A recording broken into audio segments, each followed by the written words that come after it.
Uh-oh. Part 3. Viruses and fact checkers. Before you hit that kill switch, this is about computer viruses, not the other kind.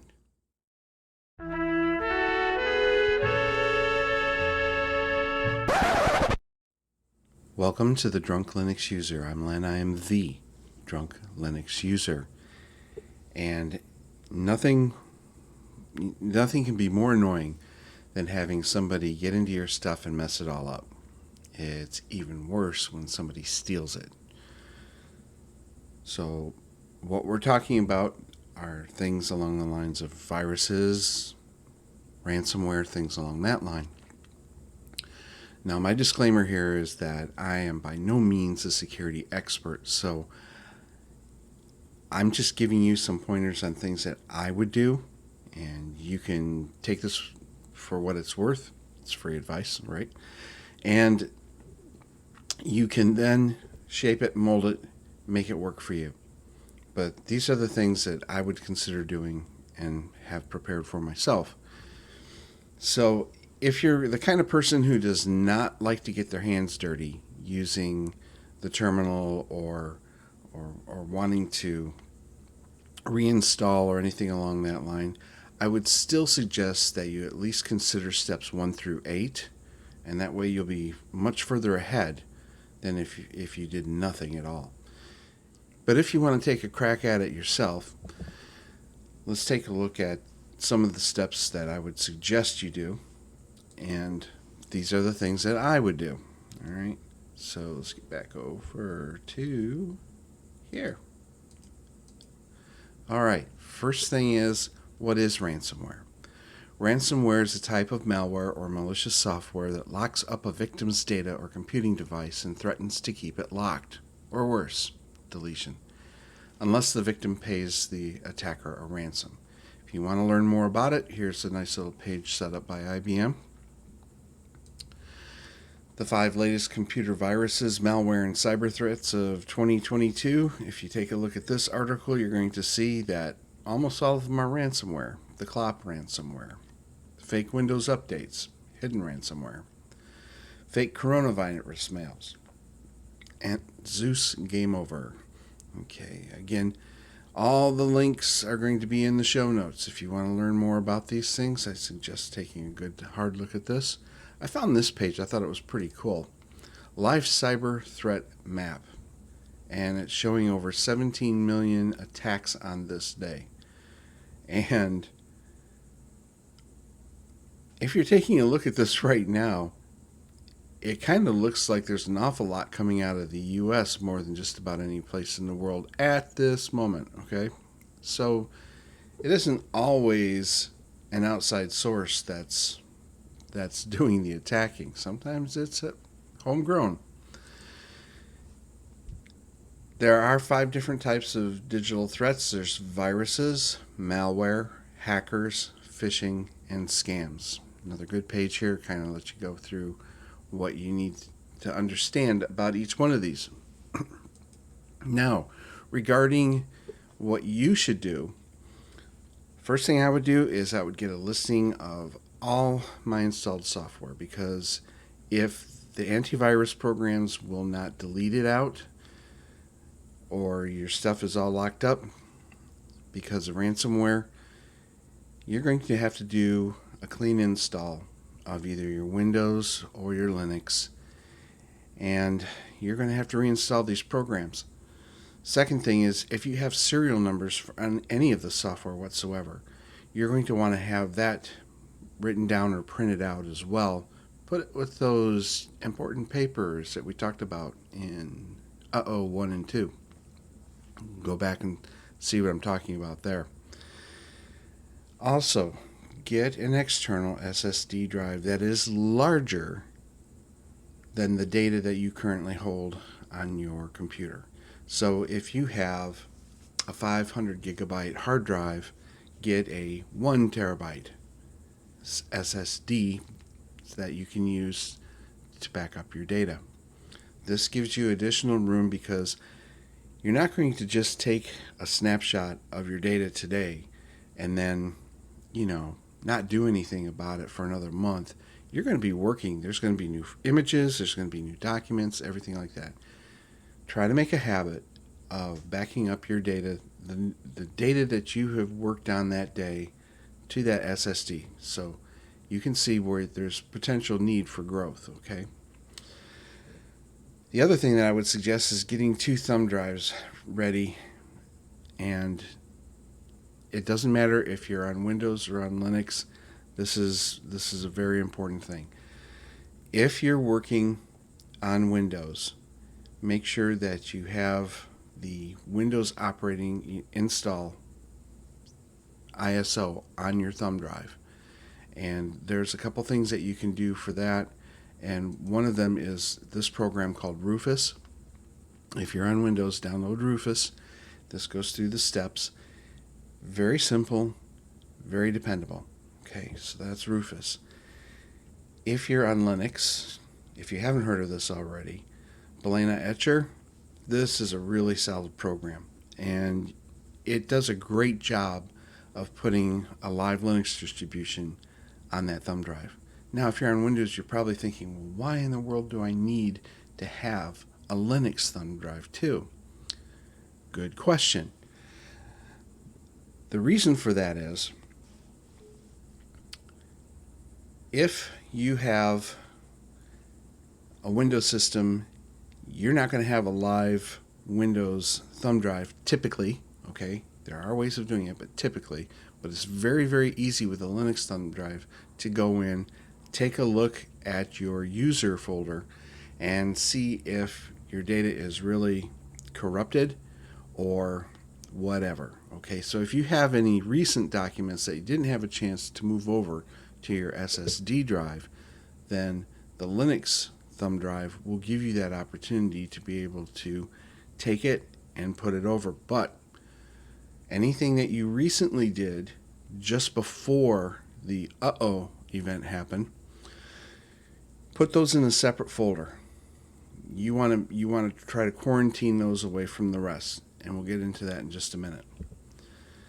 Okay, so what I would do is, if disaster has occurred, disconnect yourself from the Ethernet if that's how you're hooked up, and turn off your Wi-Fi, turn off Bluetooth, anything that can bring a signal in to your computer, all right? Decide which direction you want to take from below. Are you going to reinstall Windows, or are you going to install or reinstall Linux? You might be saying to yourself, well, hey, Linux is supposed to be safe. I'm not supposed to have any problems with that. Typically speaking, yes. However, Linux is not completely immune, and there are opportunities for things like JavaScript insertions that can cause you some trouble as well. So hope for the best, prepare for the worst, okay? So when launching either of the 2 thumb drives, do not connect to Wi-Fi. All right, you want to make sure that you are working off from an unconnected computer for any data retrieval off from a drive, or just you just don't want anything happening to that thumb drive that could be corrupted by getting into Wi-Fi, because your Wi-Fi or your router may have been infected first or secondarily, and that's why you're having some problems. If you're renting your modem or router, contact your ISP, internet service provider, and ask them if they can help you get a hard reset on that modem or router. And also, maybe they can even provide a software update that will help, just clean out whatever may be in that router or modem and install something new and fresh directly from them. Okay, now if you happen to own your own equipment, now's a good time to try to figure out how to do this yourself. Okay. Now, once your modem and a router have been reset, use the Linux thumb drive to download and save to your SSD all those things. And also put down that on that SSD drive antivirus software for Windows and for Linux. We'll get into that in just a minute. If you're on Windows, I'd also suggest getting the free version of Malwarebytes. So, use the thumb drive to see if all of your data has been buggered up. Already did that, kind of jumped the gun on that. If you're on Linux, get an antivirus program. You can't get Malwarebytes for Linux, but decide on which antivirus software you want for your system. There are also programs that will look for rootkit programs. These are things that can get right in to your main system anyway. And you can install that to see if you're still infected afterwards. Once you've decided to install your operating system, have your external SSD device ready. Don't plug it in until after you've rebooted and checked to see that everything seems to be running okay. If everything checks out and you're confident you're in the clear, start moving your data over. Okay? After your data's been moved over, restart your computer. Why? Well, you never know if something that was put into one of those folders had a sleeper program in it just waiting for you to restart your computer. And restarting your computer is a good first step in seeing that you're okay. Install your antivirus software and run the scans. Is everything good? You downloaded the antivirus and put it on that SSD, so you don't have to be on the internet to do this right away. Granted, you're not going to have the latest definitions provided by that antivirus software vendor, but it's better than nothing. Okay? If everything's good, great. If you're getting warnings, read those reports and see if that antivirus program can get rid of it for you. Do not put on any other programs at this time. Connect either your Ethernet or Wi-Fi service. Then, go to safe sites only. Someplace you know that you can go to and test around. I know this is a slow and long process, but you're trying to make sure that you're not going to have the same problem again. Now, think about the programs you've installed before. Were there any of them that could have potentially been suspicious? Start a search on that program online and see if other people have been experiencing problems as well. If they do, just don't install it and maybe find an alternative. There are usually plenty of alternatives for anything that you need. Is your software sources coming from reliable places? Now, one of the things that people can do is go to, and I don't really want to select any particular download source, but sometimes there are websites that I even used to go to where it had like every known program known to man for Windows and Linux and Mac and everything, and I used to download that stuff. They're supposed to be checked for viruses, but that doesn't necessarily mean that they are. Okay, if you have something for example, if you want to go to Inkscape, go to inkscape.org, download it from the source. Okay, don't go to a mass download repository. Same thing with your drivers. That can be for printers, that can be for cameras, keyboards, whatever. Just go to the source, download those. You never know, and they never know either, the mass download websites. They may have been infected, and at the time, and maybe even to this point, do not know that they're infected. And so they're just spewing out stuff that can cause havoc with everybody. So after you've put your stuff back in, if you're confident everything's running okay,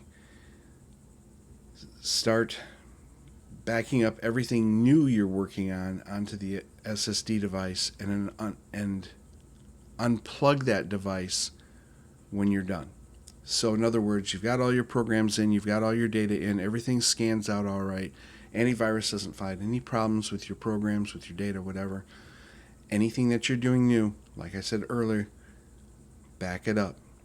And then take that SSD out. Don't leave it in there, because if, God forbid, you happen to get another virus, it could potentially get access to that SSD, and you've lost everything again if it's ransomware. So, everything good? Great. Great. Or, uh-oh, it happened again. Well, you're not totally screwed. You do have your data safely backed up, and if you're into solving problems, you can try to figure out what happened.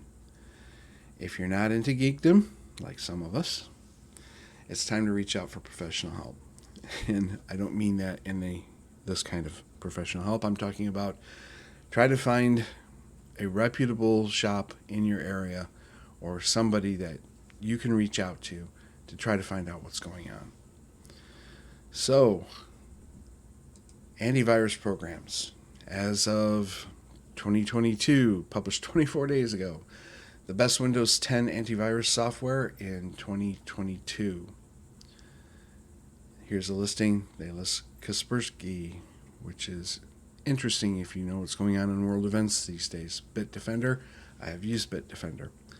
Norton Antivirus, it is supposedly ranked very, very high. The only problem is it also seems to take up an awful lot of resources. ESET, McAfee, so on and so forth. Take a look at these, figure out what you want to get. There are free versions of a lot of these, and there are, of course, paid versions. I mentioned Malwarebytes before. Again, all these links will be in the descriptions. And I found this to be very helpful as well. It has caught things that my antivirus programs have not. After you've installed these and you're back online, make sure you get the latest virus definitions for everything you're doing to protect yourself.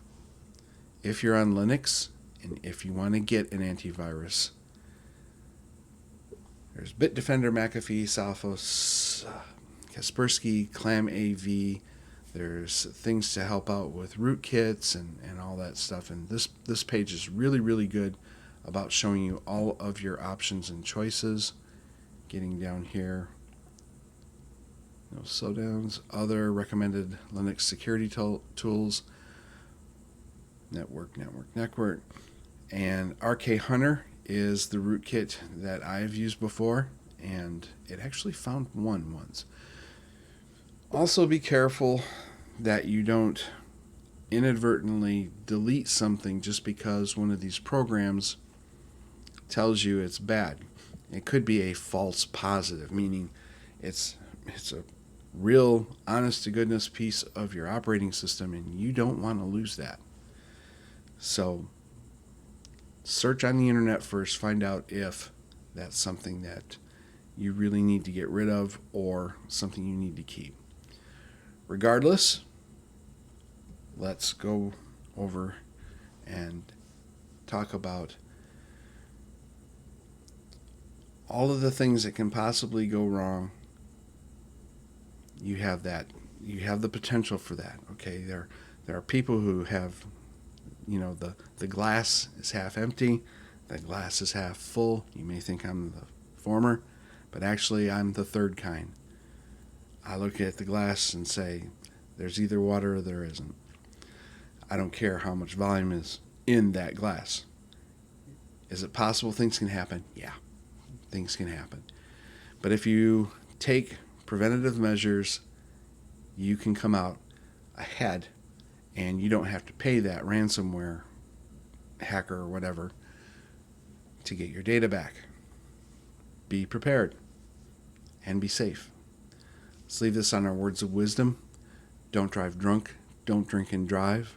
Don't go to eBay, Amazon, or use MS Ed Shopping all buzzed up thinking you're going to get the latest, greatest, and coolest stuff because you're probably not.